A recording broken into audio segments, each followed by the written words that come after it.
गुप्त नवरात्रि में गुप्त तरीके से किया गया एक उपाय करवा सकता है आपकी जल्दी से जल्दी शादी। गुप्त नवरात्रि के जो दिन होते हैं वो बहुत ही पावन दिन होते हैं और यह बहुत ही शक्तिशाली दिन होते हैं। जो साधु होते हैं, जो संत होते हैं, वो इन दिनों की महिमा जानते हैं और अपनी शक्तियों को बढ़ाने के लिए कई उपाय करते हैं। लेकिन जो जनमानस होता है वो इतनी गुप्त नवरात्रि के बारे में नहीं जानता है और वो गुप्त नवरात्रि में वैसे ही पूजा पाठ करते हैं जैसे कि वो चैत्र नवरात्रि या फिर शारदीय नवरात्रि में कर सकते हैं।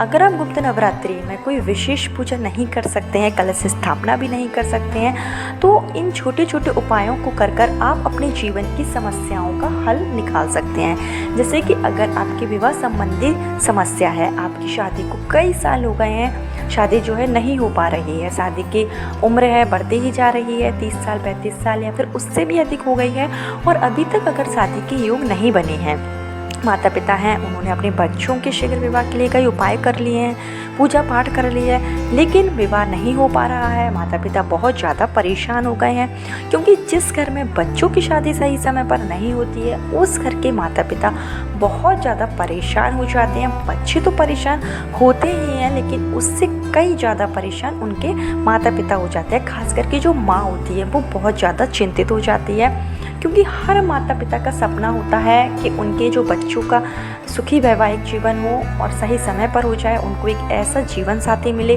जो उनका साथ निभाए, उनके सुख दुख में उनका साथ दे। तो हर माता पिता यही चाहते हैं। ऐसे में माता पिता भी उपाय करते हैं, बच्चे भी उपाय करते हैं। तो अगर अभी तक आपने कई उपाय कर लिए हैं, पूजा पाठ कर रही है और आपको कोई भी पॉजिटिव रिस्पांस नहीं मिला है, कोई भी आपको फल नहीं मिला है, आप चाहते हैं कि जल्दी से जल्दी आपकी शादी हो जाए, शादी में जो भी अड़चनें आ रही हैं वो दूर हो जाए, चाहे किसी भी दोष के कारण अड़चन आ रही हो, चाहे शनि दोष के कारण आ रही हो या फिर पितृदोष हो, नजर दोष हो या किसी ने आप पर कुछ किया धराया हो, किसी ने आपका लग्न बांध दिया हो, ये सब जब कारण हो जाते हैं ना तो शादी में अड़चन आना स्वाभाविक बात होती है। तो अगर आप ज़्यादा कुछ नहीं जानते हैं, आप जन्म कुंडली वगैरह के बारे में ज़्यादा कुछ नहीं जानते हैं, आप चाहते हैं कि छोटा सा उपाय करें और आपकी समस्या का समाधान हो जाए, तो ऐसा एक सरल सा उपाय है जो आपको करना है आषाढ़ की गुप्त नवरात्रि में। आषाढ़ की गुप्त नवरात्रि चूँकि 6 जुलाई से शुरू हो गई है और 15 जुलाई पर इसका समापन होगा। तो यह जो आपको उपाय करना है वो आपको करना है आषाढ़ की गुप्त नवरात्रि के 9वीं तिथि पर। 9वीं तिथि है 15 जुलाई सोमवार के दिन। 15 जुलाई सोमवार के दिन पड़ने वाली जो 9वीं तिथि है वो बेहद ही शुभ दिन है। तो इस दिन अगर आप मेरे द्वारा बताई गई यह छोटा सा उपाय कर लेते हैं, एक पोटली बनाकर अगर आप रख देते हैं, माँ रख देती है, बच्चे रख देते हैं, तो निश्चित रूप से शादी में जो भी अड़चनें आ रही हैं वो दूर हो जाती है। तो चलिए उपाय की शुरुआत करते हैं, लेकिन उससे पहले हमेशा की तरह आपसे मेरा निवेदन है कि अगर अभी तक आपने मेरा चैनल छोटी बहू डेली टिप्स को सब्सक्राइब नहीं किया है तो चैनल को सब्सक्राइब जरूर कर लीजिए। वीडियो पसंद आए तो लाइक कीजिए और कमेंट बॉक्स में हर हर महादेव या जय माँ लक्ष्मी जरूर लिखिए, जिससे कि माँ लक्ष्मी की कृपा आप पर और आपके पूरे परिवार पर हमेशा के लिए बनी रहे। तो आपको क्या करना है कि यह जो उपाय है वो माता पिता के अलावा घर के अन्य सदस्य भी कर सकते हैं। जैसे बहन है वो भाई के लिए भी कर सकती है, भाई है वो बहन के लिए भी कर सकता है, और भी जो सदस्य हैं वो उपाय कर सकते हैं। ज़रूरी नहीं है कि माता पिता ही करें, इस उपाय को सभी कर सकते हैं। अगर बच्चे हैं मनपसंद शादी करना चाहते हैं, प्रेम विवाह करना चाहते हैं, अगर उन्होंने अपना जीवन साथी ढूंढ रखा है और वो चाहते हैं कि उसी इंसान से उसकी शादी हो, लेकिन शादी में अड़चनें आ रही हैं, घर वाले नहीं मान रहे हैं या कोई अन्य वजह है जिसके कारण शादी नहीं हो पा रही है, तो उस स्थिति में भी बच्चे जो हैं इस उपाय को कर सकते हैं। प्रेम विवाह के लिए यह जो उपाय है वो बहुत जल्दी कारगर होगा, तो इस उपाय को आप जरूर कीजिए।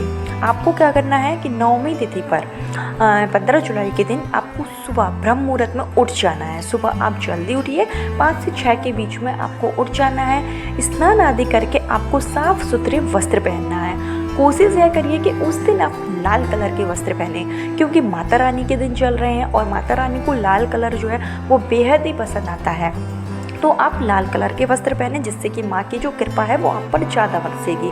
तो लाल कलर के वस्त्र पहनने के बाद में आपको अपने घर का जो पूजा स्थल होगा वहाँ पर आपको एक देसी घी का दीपक जलाना है और हाथ जोड़कर आपको अपने इष्ट देवता से प्रार्थना करनी है। जो भी देवता में आपकी श्रद्धा हो, जिसको भी आप मानते हो, आप माता रानी के लिए भी प्रार्थना कर सकते हैं, या फिर आप दुर्गा माता, जो शिव भगवान, जो भी आप मानते हो उस भगवान के लिए आप प्रार्थना कीजिए कि हे प्रभु, मैं यह उपाय करने जा रहा हूँ या जा रही हूँ, मुझे इसमें सफलता मिले। अगर थोड़ी सी भूल चूक हो जाए तो क्षमा याचना करें, जल्दी से जल्दी शादी के योग बना दें। अगर माँ कर रही है तो वो भी इसी तरीके से करेगी कि मेरे बच्चे के ऊपर जो भी दोष हो वो समाप्त हो जाए और जल्दी से जल्दी शादी हो जाए। इस तरीके से आपको सबसे पहले दीपक जलाकर अपने घर के पूजा स्थल में प्रार्थना करनी है।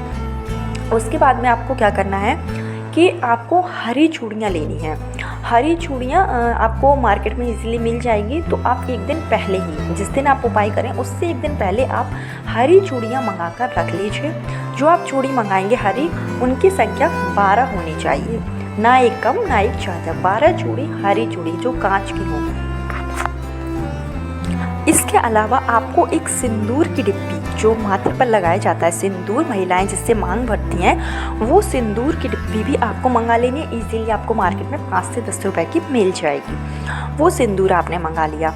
अब आपको लेना है एक लाल कलर का रुमाल ले लीजिए। जो भी आपके पास लाल कलर का कपड़ा हो, नया होना चाहिए, तो आप एक कपड़ा भी ले लीजिए। और जो आपने हरी चूड़ियाँ मंगाई हैं और जो आपने सिंदूर मंगाया है, उसको आपको लाल कलर के कपड़े में रख लेना है और एक पोटली सी बनाकर तैयार कर लेनी है। अब जब आपकी ये जो पोटली बन जाए, तो अगर माँ अपने बच्चों के लिए उपाय कर रही है, तो आपको उस बच्चे के सर के ऊपर से, मतलब सर से लेकर पैर तक, आपको क्लॉकवाइज डायरेक्शन में, जिस दिशा में घड़ी घूमती है, वैसे ही आपको यह जो है सर से पांव तक उतारा करना है आपको अपने बच्चे का, मतलब इसको वारना है ऊपर से नीचे तक, सर से पैर तक। आपको इसको 9 बार आपको इसको सर से लेकर पैर तक इसका आपको वारना है।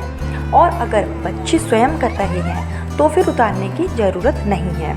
अगर बच्चे प्रेम विवाह के लिए उपाय कर रहे हैं, तो इस पोटली को हाथ में जब आप लेंगे तो आपको अपना नाम बोलना है और आपको अपना जीवन साथी जो आपने चुन रखा है उसका आपको नाम बोलना है और आपको अपना गोत्र भी बोलना है।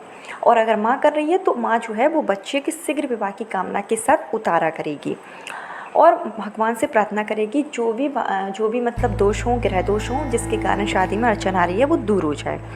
इसके बाद में आपको यह जो पोटली है वो ले जाना है शिव मंदिर में। तो आपके घर के आसपास कहीं पर भी शिव मंदिर हो, शिवालय हो, जहाँ पर शिव परिवार हो, कार्तिकेय हो, गणेश जी हो, पार्वती जी हो, ऐसे मंदिर में आपको जाना है। वहाँ जब आप पहुँच जाएं तो सबसे पहले जो आप पोटली बनाकर ले गए थे, वो आपको अपने हाथों से जो शिवलिंग पर माता अशोक सुंदरी की जगह होगी, वहाँ पर आपको रख देना है। माता अशोक सुंदरी की जगह सभी लोग जानते हैं, जो जलधारी से की जगह होती है, कार्तिकेय और गणेश जी की जो बीच की जगह होती है वो अशोक सुंदरी की जगह होती है। तो वहाँ पर आपको यह जो पोटली है वो रख देना है और आपको शीघ्र विवाह की कामना करनी है। अगर माता पिता कर रहे हैं तो वो अपने बच्चे का नाम लेकर प्रार्थना करेंगे, और अगर आप कर रहे हैं, आप प्रेम विवाह के लिए कर रहे हैं, तो फिर आपको अपना नाम लेना है और अपने जीवन साथी का नाम लेना है, गोत्र लेना है।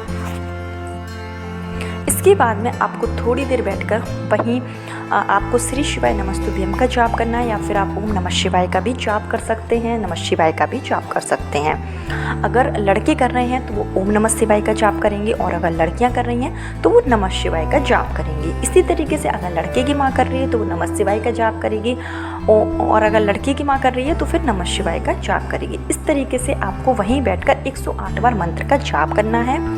फिर आपको वो जो पोटली है वो वहाँ से उठानी है, और जहाँ पर भी, मतलब जैसे शिवालय में आप जाएंगे तो जहाँ पर भी माता पार्वती होंगी, जैसे कि शिव मंदिर में माता पार्वती भी होती हैं, शिवलिंग के सामने माता पार्वती हों, तो वहाँ पर आपको माता पार्वती के चरणों में यह जो पोटली है वो रख देनी है। इस पोटली को जब आप माँ पार्वती के सामने रखेंगे तो पोटली आपको खोल देनी है। जो हरी चूड़ियाँ निकली वो आप माता पार्वती को चढ़ा दीजिए। जो सिंदूर निकले वो आप माँ पार्वती के माथे पर सिंदूर जो है लगा दीजिए, और वही सिंदूर आपको अपने माथे पर भी लगा लेना है, शीघ्र विवाह की कामना करते हुए। अगर यह उपाय नवरात्रि के नवमी तिथि पर कर लेते हैं। नवमी तिथि जो कि महागौरी का दिन होता है, माँ पार्वती का दिन होता है। अगर आप यह उपाय कर लेते हैं तो निश्चित रूप से माँ पार्वती आपकी शादी के योग जल्दी से जल्दी बना देती है। चाहे शादी में जो भी अड़चन आ रही है वो दूर हो जाती है और शादी में जल्दी से जल्दी आपको सफलता मिल जाती है। हो सकता है कि अगले लगने तक आपकी जो शादी है वो पक्की हो जाए और शादी हो भी जाए।